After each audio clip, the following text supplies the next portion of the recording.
ready for another deep dive? You guys sent in some really thought-provoking articles and notes about this whole fossil fuel thing, and I gotta say, it's sparking a lot of debate about whether we're seeing like a resurgence of fossil fuel advocacy, even with the global push for renewable energy. Yeah, it's a pretty complex landscape right now, especially when you consider all the economic and geopolitical forces at play. So true. And you know, the article pasted text by a journalist's name really gets into the nitty-gritty of all this. They're a journalist who specializes in energy transition, emission markets, and climate finance, so they definitely know their stuff. Yeah, they really break down the potential consequences of some of these policy decisions. Totally. So right off the bat, the article compares the current political climate to, Trump's first term and all those executive orders favoring fossil fuels. Do you think we're basically seeing a repeat of those policies? Well, I mean, some of the rhetoric definitely feels a bit familiar, right? But things have changed a lot since 2017. The energy landscape is totally different now. For sure. Back then, Trump pulling out of the Paris Agreement was a huge shock. It really shook things up internationally. Yeah, I remember that. He rolled back a bunch of environmental regulations and opened up protected areas for drilling. It sparked tons of protests and legal battles. It felt like a big step backward for the whole climate action movement. Everyone else was moving forward and the US was like, nope, we're going back this way. Yeah, a lot of people saw it that way. But what's interesting is that even with those policies, renewable energy kept growing, even in the US. Really? Oh yeah. The costs for solar and wind just kept dropping, and public support for clean energy kept rising. So even with those executive orders, the transition was already happening. Exactly. And now, renewable energy is even more competitive. The market forces are way stronger. Yeah. Plus, you've got the rise of electric vehicles and growing awareness about climate change.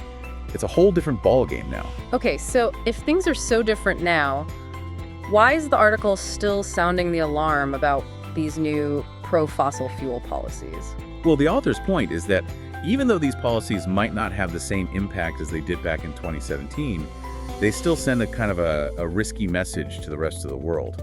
The U.S. is still a global leader, so what we do affects things like international climate negotiations and the Green Climate Fund, which helps developing nations deal with climate change. Right. The article talks about how when the U.S. pulled out of the Green Climate Fund in 2017, it left this huge funding gap for important climate adaptation projects. Yeah, it was a big setback. It made people question whether the U.S. was really committed to global climate action. Even though the current administration rejoined the Paris Agreement and promised more climate funding, there's still a lot of work to do to rebuild trust and show leadership on this issue. So it's not just about the direct impact of these policies, but the bigger message they're sending. Exactly. The article worries that the U.S. might be seen as unreliable or even obstructive in international climate talks. And that could have major consequences for global efforts to tackle climate change. It could even lead to other countries taking action, like imposing carbon border taxes. Carbon border taxes? What are those? Oh, that's a big topic these days. Basically, it means countries like the European Union are thinking about putting tariffs on goods from countries that don't have strong climate policies. So basically, holding on to fossil fuels could end up hurting the U.S. economy in the long run. That's what the article is saying, yeah. By resisting this global move toward cleaner energy, the U.S. risks falling behind economically and losing its competitive edge in key industries. Yeah, it's like betting on the wrong horse, isn't it? Putting all your money on an industry that's facing so much pressure to change. I mean, what does the article say about how this is all playing out in different parts of the U.S.? Are some regions hit harder by this whole fossil fuel dilemma? That's a great question. And yeah, the article talks about how certain regions, especially the ones that depend heavily on fossil fuel industries, are facing some really unique challenges in this transition. Right.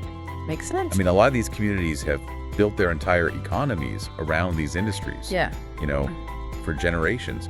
So this shift to cleaner energy can feel pretty threatening to their way of life. Yeah, I can see that. It's hard to embrace change when it feels like your whole world is being turned upside down. Absolutely. But the article also points out that there are some real opportunities here for these regions to actually become leaders in this new energy economy. Oh, interesting. How so? Well, for example, some states are using their existing infrastructure and workforce to develop renewable energy projects, which creates new jobs and attracts investments. So it's not all doom and gloom for these communities. Not at all. The article highlights a few towns that have successfully transitioned away from fossil fuels and are actually thriving in the clean energy sector. It takes planning and investment, obviously, and a willingness to, adapt to new opportunities. But it can be done. That's good to hear. One thing that really stood out to me in the article was this idea of stranded assets. What does that even mean? And why is it relevant to this conversation?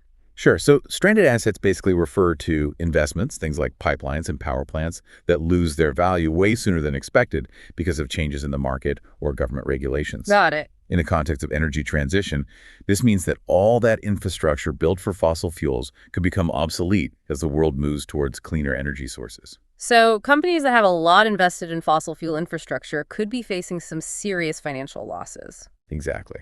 And this isn't just a theory. We're already seeing this play out in different parts of the world.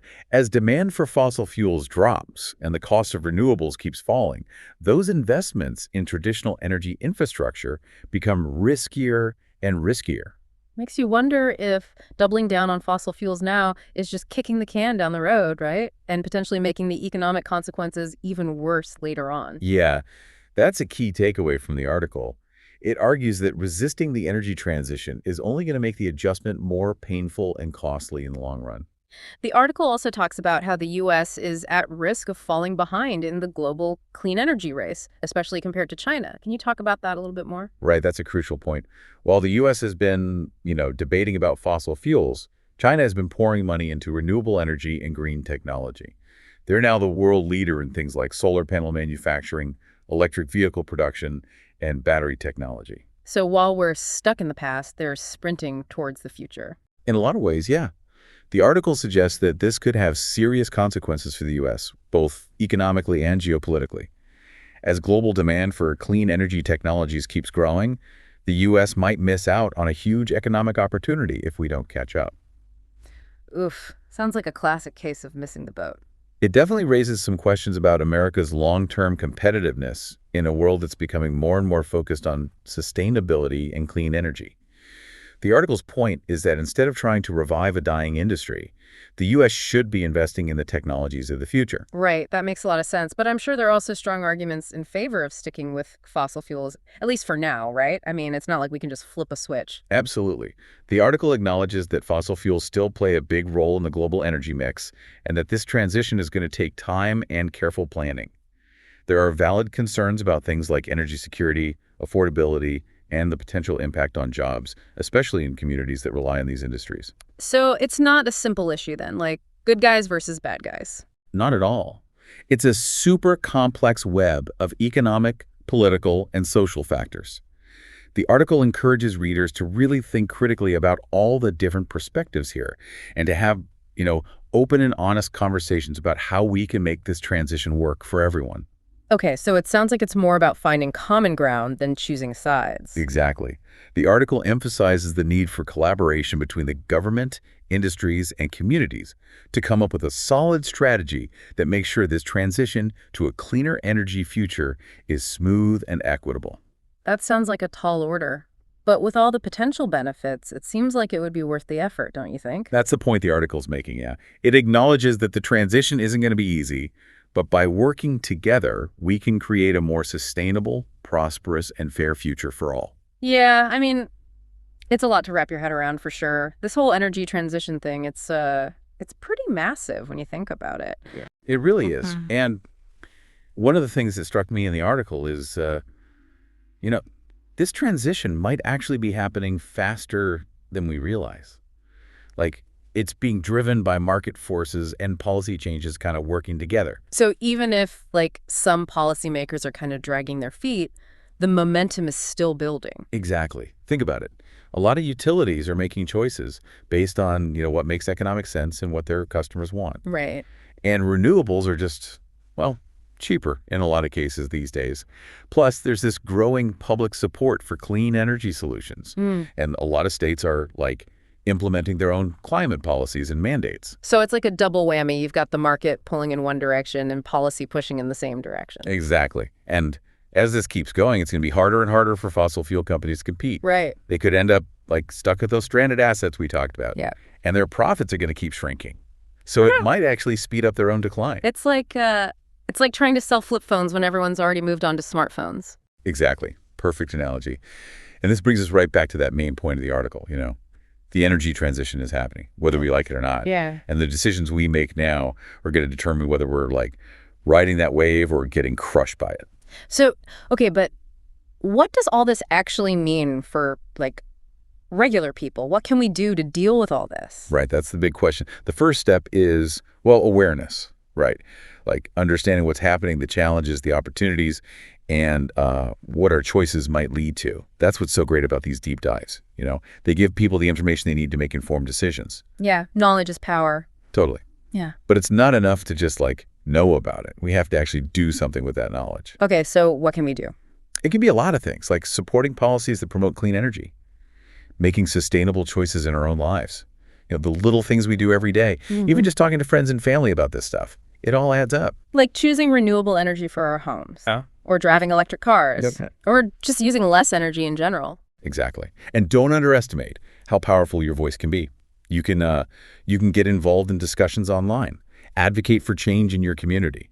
The more we talk about this and demand action, the faster we can make this transition happen. So it's a team effort then. We all have a role to play. Absolutely. And in the end, this isn't just about saving the planet. It's about building a better world for everyone. Right. A world with cleaner air, healthier communities, and a more sustainable economy. A future worth fighting for. Well, on that note, I think we've reached the end of our deep dive into the world of fossil fuels and this whole energy transition thing. Thanks for listening, everyone. We hope you found this informative, thought-provoking, and maybe even a little inspiring. Remember, the future isn't set in stone. It's something we build together.